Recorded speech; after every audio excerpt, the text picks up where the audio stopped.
O Caio Sela mandou também uma contribuição. Muito obrigado, Caio. E falou: boa noite, professor.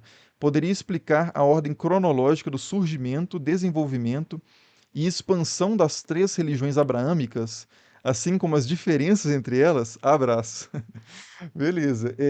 Então, essa é uma pergunta assim gigantesca, né, para eu responder isso. Mas ordem cronológica do surgimento, desenvolvimento e expansão das três religiões abraâmicas. O judaísmo é o mais antigo. O cristianismo surge como uma espécie de ramificação, uma seita praticamente, né, um secto, uma separação do judaísmo, gradual, uma separação que acontece gradualmente, né? E depois você tem o Islã muito posteriormente, né? O islamismo é do século VII, né, mais ou menos, que ele de fato se desenvolve, século VII depois de Cristo. O judaísmo, você pegar assim, as origens do judaísmo, se você pegar a cronologia bíblica, isso remeteria a talvez o que uns, se a gente for pegar Moisés, teria vivido ali segundo a cronologia bíblica, né?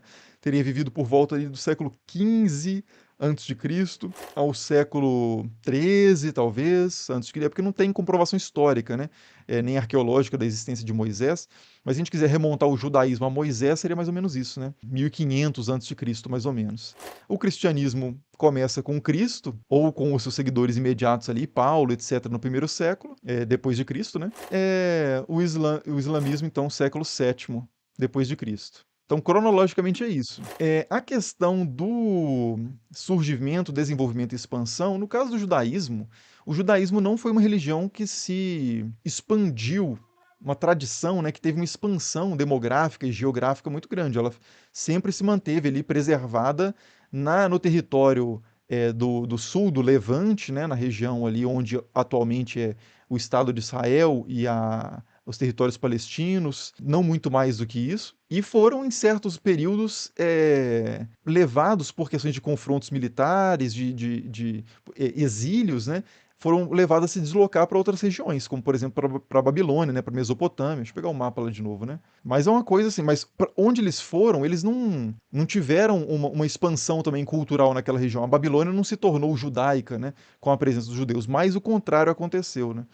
O judaísmo acabou recebendo mais influência da cultura mesopotâmica. Então, aqui o judaísmo se desenvolve nessa região, mais ou menos, e em alguns momentos o pessoal é enviado para cá, para a região da Mesopotâmia, mas basicamente isso. Depois vão se dispersando, depois no período já cristão, eles são dispersos também por perseguições para outros lugares, e aí acabam se espalhando pelo mundo, mas nunca com uma presença numérica tão grande, né? No caso do cristianismo, o cristianismo também vai se desenvolver aqui, na região da Judéia, inicialmente, se espalha para regiões aqui da Ásia Menor, né? Essa região que eu estava falando, também algumas cidades gregas, e nesse contexto helenístico, em locais de cultura majoritariamente grega, aqui em Roma também, né, a gente teria que ir aqui um pouco mais pro oeste, ele começa a se desenvolver e acaba se tornando a religião oficial do Império Romano, é adotada inicialmente por Constantino, depois se torna a religião oficial do Império com o Teodósio I, e aí a religião com esse aparato já militar, né, econômico, substancial, começa a se expandir e perseguindo as outras religiões também, né, se impondo contra as outras religiões do território do Império Romano, acaba se expandindo, né, e vai ganhar a bacia do Mediterrâneo praticamente completa. E no caso do Islã, vai ser aqui, né, na Península Arábica, que ele vai se desenvolver e também vai ter uma expansão militar muito forte e rápida, também vai dominar aqui a região, principalmente o norte do Egito, logo nos primeiros séculos após seu desenvolvimento, né, com Maomé, os primeiros califados já vão conquistar aqui o norte do Egito, vão tomar a cidade de Alexandria, por exemplo, vão dominar a região aqui da Mesopotâmia também. Enfim, então, mais ou menos em termos de expansão, seria isso. O que mais que ele perguntou? E diferenças entre elas, né? São infinitas diferenças, né? Porque se você pegar na própria dentro dessas próprias tradições você encontra muitas diferenças. Você tem vários cristianismos diferentes, vários judaísmos diferentes, vários islamismos diferentes, mas as diferenças mais básicas, né? A questão dos textos sagrados é algo importante. Então, no caso do judaísmo, você vai ter principalmente a Torá como a principal coleção de textos, mas também a Tanar, que é a Torá mais os profetas mais os escritos, que equivale basicamente ao Antigo Testamento cristão, chamado também de Bíblia Hebraica, né? Esses são os principais textos, mas principalmente a Torá, que são os 5 primeiros livros. E os comentários à Torá, isso é muito importante, né?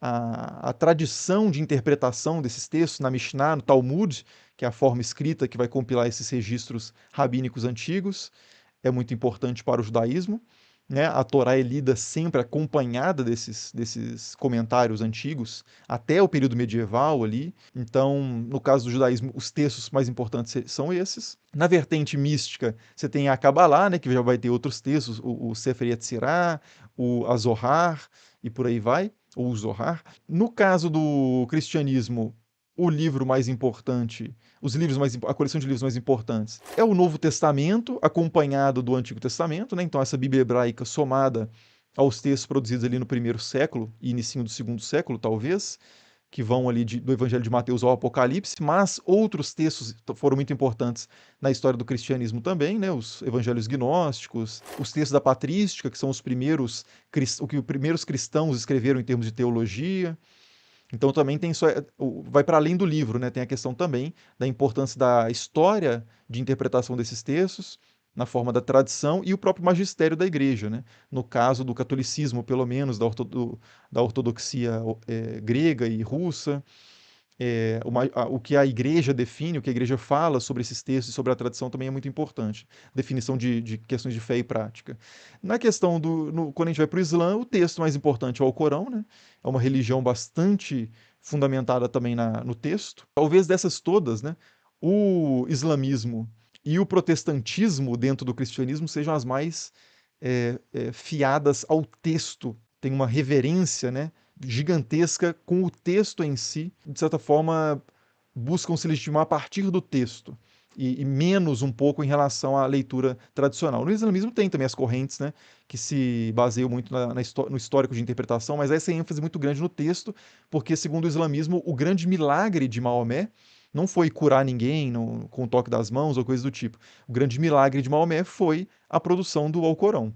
Então é realmente uma religião bastante centrada nesse texto.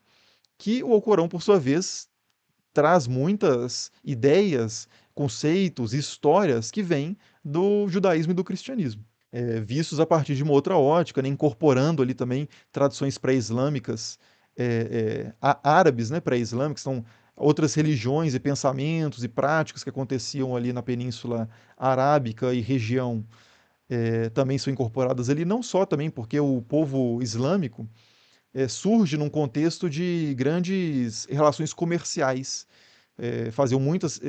A cidade de Meca e Medina, né, eram, eram cidades onde se desenvolve, né, inicialmente o Islã, eram cidades de grande importância comercial, principalmente Meca, né, e estavam ligadas, portanto, a várias culturas a partir das rotas comerciais, então até a Índia e coisa e tal, né? Então tem muitas influências de outras culturas também para compor esse imaginário e esse repertório islâmico, né? Mais ou menos assim, né?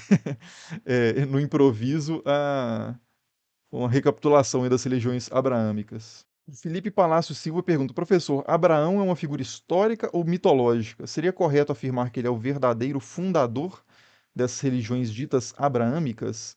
Não há registros históricos de Abraão que sejam contemporâneos a ele, só há menções a Abraão muito posteriores, né? Como, por exemplo, o texto da Bíblia. Então, assim, não é uma figura que tem a sua historicidade bem suportada por documentos históricos nem por questões arqueológicas. Então, assim, vai saber. Mas, sobre ele ser o fundador dessas religiões, aí já dá para falar que não, né? Abraão com certeza não é o fundador de nenhuma dessas três religiões. A questão é que elas são chamadas de religiões abraâmicas porque elas remetem, né, a um mesmo patriarca. A figura de Abraão é importante nas três, como uma espécie de figura fundacional, mas com significados diferentes. Por exemplo, no livro de Hebreus, cristão, Abraão é chamado de o pai da fé, num sentido já propriamente cristão, relacionado a uma adesão a algo no qual se deve acreditar, e não no sentido de fé, no sentido de fidelidade, no sentido da aliança, né? Quase que uma aliança diplomática com Deus, que é mais o entendimento judaico, né?